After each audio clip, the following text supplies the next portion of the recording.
Hello बच्चों, let's read the question. Question says out of 28 students, at least one take mathematics, English or history. Those students taking only one subject, all taking mathematics. Of those students taking exactly two or three subjects, it is known that number of taking mathematics and English is identical to the number of taking mathematics only. 6 students are taking mathematics and history only, and number of taking history and English is even non-zero and equal to 5 times than the number of taking all three subjects. Find the number of students taking mathematics and English only. Solve करते हैं बच्चों question को. इस question के लिए जो की concept है वो देख लेते हैं यहाँ पे. की कॉन्सेप्ट तो इसमें हम यूज करेंगे बच्चों इसका वेन डायग्राम का. ठीक है. वेन डायग्राम में क्या होता है कि इस तरह से हमारे पास एक रेक्टेंगुलर बॉक्स होता है जो कि किसको रिप्रेजेंट करता है, यूनिवर्सल सेट को. और इसमें हम दो सेट अगर हम बना लें इस तरह से, ठीक है, तो यहाँ पर ये अगर ए है और ये बी है तो इनका जो ये कॉमन पार्ट है, ये वाला पार्ट, ये रिप्रेजेंट करता है किसको, ए इंटरसेक्शन बी को. ठीक है. सॉल्व करते हैं प्रॉब्लम को. अब इस प्रॉब्लम में को सॉल्व करने के लिए यहाँ पर अगर हम देखें तो इसमें हमारे पास 3 सब्जेक्ट की बात हो रही है. ठीक है. तो इन तीनों सब्जेक्ट के रिगार्डिंग ये हमने एक यूनिवर्सल सेट ले लिया और इसके अंदर 3 सेट बना लेते हैं इस तरह से. ठीक है. अब यहाँ पर ये जो पहला वाला सेट है ये मैथमेटिक्स के लिए हो गया, ये इंग्लिश के लिए हो गया और ये हिस्ट्री के लिए हो गया. ठीक है बच्चों. अब देखें यहाँ पर क्वेश्चन में हम ले लेते हैं कि ये ए ले लिया हमने, इस वाले पार्ट को बी, इस वाले पार्ट को सी, है ना, इस वाले पार्ट को मैंने डी ले लिया, इसको ई ले लिया, तो एफ ले लिया और इसको जी ले लिया. ठीक है. अब यहाँ पर मैं क्लियर कर देता हूँ कि ए किसको रिप्रेजेंट कर रहा है. ए रिप्रेजेंट कर रहा है मैथमेटिक्स ओनली को, मैथमेटिक्स ओनली को. ठीक है ना, क्लियर है. अगर हम बात करें यहाँ पर ये ए हो गया. ठीक है. इसके बाद बी की बात करें तो ये बी रिप्रेजेंट कर रहा है mathematics, mathematics and English only को. ठीक है. अगर हम बात करें यहाँ पर सी की बात करें तो सी की अगर हम बात करते हैं यहाँ पर तो ये सी किसको रिप्रेजेंट कर रहा है, सी बार रिप्रेजेंट कर रहा है इंग्लिश ओनली को, इंग्लिश ओनली को. ठीक है. इसके बाद अगर हम डी की बात करें तो ये डी किसको रिप्रेजेंट कर रहा है, इंग्लिश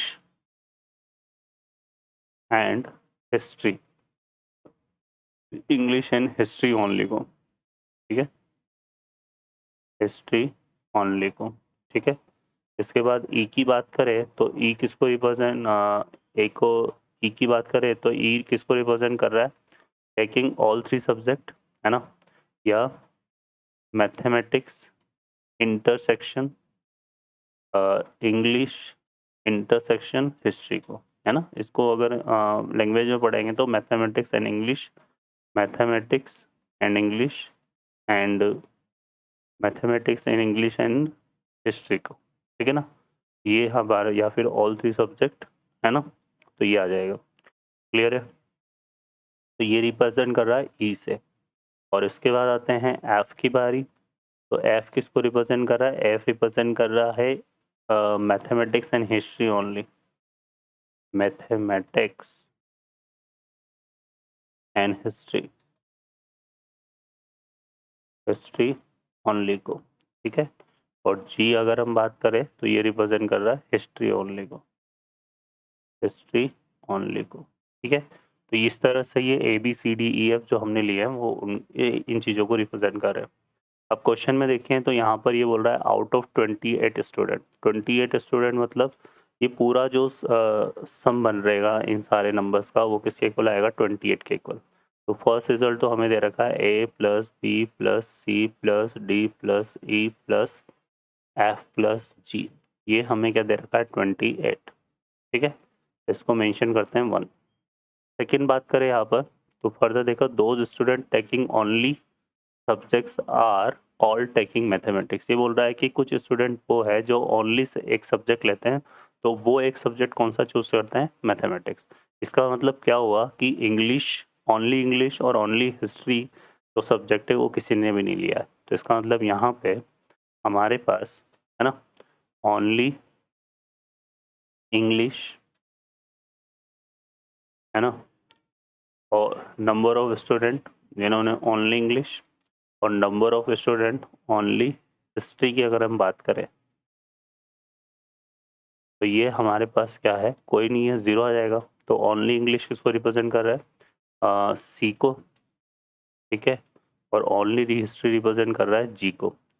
तो सी और जी ये दोनों की वैल्यू क्या है? ज़ीरो है। तो अगर हम बात करें तो यहाँ से अगर हम बात करें of those student taking exactly 2 of 3 subject, है ना, जिन्होंने एग्जैक्टली क्या लिया है? 2 सब्जेक्ट चूज किए। It is known that taking mathematics and English.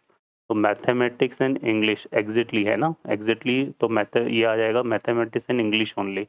Mathematics and English only है ना, तो number of student mathematics mathematics and English only, ये हमारे पास जो है दिया हुआ है क्या? Identical to number of taking mathematics only, ठीक है ना, इक्वल टू क्या है? Number of student mathematics only. अगर हम बात करें यहाँ पर तो ये किसको रिप्रेजेंट कर रहा है? बी को, है ना, मैथमेटिक्स एंड इंग्लिश ओनली, और ओनली मैथमेटिक्स रिप्रेजेंट कर रहा है ए से, तो बी इक्वल टू ए, एक ही हमें दिया हुआ है, ठीक है। अब हम बात करें नेक्स्ट हम यहाँ से, तो 6 student taking mathematics and history only. Mathematics and history only represent कर रहा है, देखो यहाँ पे मैथमेटिक्स एंड हिस्ट्री ओनली को एफ रिप्रेजेंट कर रहा है, और ये हमारे पास टोटल कितने हैं? 6 स्टूडेंट है। तो इसका मतलब हमें एफ की जो वैल्यू है वो 6 गिवन है, ठीक है बच्चों। तो ये आ गया हमारे पास। फर्दर देखो क्या बोला हुआ है, ये बोल रहा है and the number of taking history and English is even non zero and equal to the 5 time the number of taking all 3 subject. All 3 subject मतलब ई की बात हो रही है, और number of taking history and English, है ना, history and English की अगर हम बात करें तो ये हिस्ट्री एंड इंग्लिश को रिप्रेजेंट कर रहा है डी। तो इसका मतलब यहाँ से हम ये बोल सकते हैं कि जो डी है वो इक्वल टू किसके आ रहा है? यहाँ पर 5 ई के इक्वल आ रहा है, ठीक है, क्या आ जाएगा? और साथ में डी के बारे में क्या बोला हुआ है कि ये क्या है? इवन है, और क्या है? नॉट इक्वल टू जीरो है। क्लियर है? तो ये डी के बारे में बोला हुआ है, तो ये चीज़ हमें ध्यान रखनी है यहाँ पर, ठीक है बच्चों।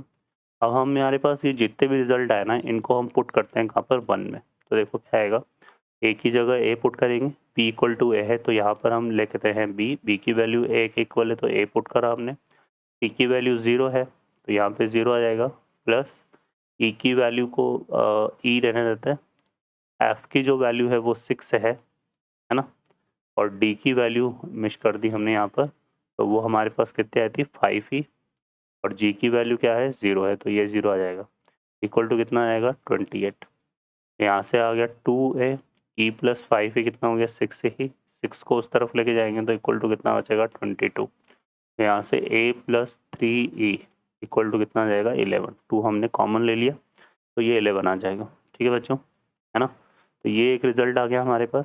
अब एक हमें देखो यहाँ पर दिया हुआ है d इक्वल टू क्या है? 5 है, और d के बारे में बोला हुआ है कि d कैसे है हमारे पास? इवन है और नॉट इक्वल टू 0 है, ठीक है।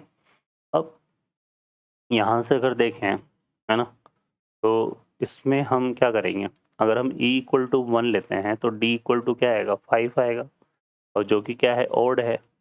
तो यहाँ पर इसने बोला है कि d कैसा होना चाहिए? इवन। तो इसका मतलब e इक्वल टू 1 तो हम कंसिडर नहीं करेंगे। अब e इक्वल टू 2 की बात करें तो d इक्वल टू 5 इंटू 2 मतलब 10 आएगा, और जो कि 10 क्या है? एक इवन नंबर है, तो d इक्वल टू हमारे पास कितना हो जाएगा? 10, और e इक्वल टू यहाँ से हम क्या ले लेंगे? 2, है ना। अब अगर हम e इक्वल टू यहाँ पर 3 लेते हैं फिर d इक्वल टू कितना आएगा? 5 इंटू 3 15 आएगा, जो कि ओड है, ये कैसा है? ओड है, तो e इक्वल टू 3 हम कंसिडर करेंगे नहीं। फिर e इक्वल टू अगर हम 4 लेते हैं, है ना, तो d इक्वल टू कितना आएगा? 5 4 जा 20 आएगा, ठीक है। d इक्वल टू हमारे पास कितना आएगा 20। अब d इक्वल टू 20 को अगर हम इस वाली इक्वेशन में पुट करें a प्लस, है ना, ठीक है, d इक्वल टू 20 नहीं मतलब e इक्वल टू 4 को इस वाली इक्वेशन में पुट करें, क्योंकि ये इवन है तो एक्सेप्ट होगा। तो यहाँ पे 3 इंटू 4 इक्वल टू 11 आएगा। तो इसको अगर हम सिंप्लीफाई करेंगे तो a क्या आ रहा है, a नेगेटिव आ रहा है ना, 11 माइनस 12, जो कि पॉसिबल नहीं है। तो इसका मतलब a इक्वल टू 4 भी हम कंसिडर कर सकते हैं। ऐसे 5 के लिए करेंगे तो फिर और बड़ा वैल्यू आएगा, तो a तो हमारा नेगेटिव आएगा अब इससे आगे। तो इसका मतलब सिर्फ और सिर्फ जो है a इक्वल टू क्या होगा 2 होगा, ठीक है ना। e इक्वल टू 2 ही एक्सेप्टेबल होगा, बाकी e इक्वल टू 3 4 5 6 7 8 इसके आगे कुछ भी एक्सेप्टेबल नहीं होगा। तो e की वैल्यू हमारे पास कितनी आ गई 2 आ गई। अब e की वैल्यू 2 आ गई तो यहाँ से अगर हम देखेंगे तो a की वैल्यू कितनी आ जाएगी, e इक्वल टू 2 के लिए हम इसमें पुट कर देते हैं तो a plus 3 into 2 equal to कितना हो गया 11। तो a की वैल्यू आ जाएगी 11 माइनस 6 कितना आएगा 5, ठीक है। अब a की वैल्यू 5 आ रही है और a इक्वल टू b है, तो b की वैल्यू भी कितनी आ जाएगी 5, है ना। और b किसको रिप्रेजेंट कर रहा है, b रिप्रेजेंट कर रहा था यहाँ पर हमारे पास किसको, मैथमेटिक्स एंड इंग्लिश ओनली को, ठीक है। तो यहाँ से आ जाएगा हमारे पास number of student mathematics and English only. तो ये आ जाएगा कितना बच्चों 5। तो ये इस क्वेश्चन का आंसर होगा, क्योंकि हमसे यही पूछा था यहाँ पे, mathematics and English only. Okay बच्चों, I hope you understand well. Best of luck, thank you.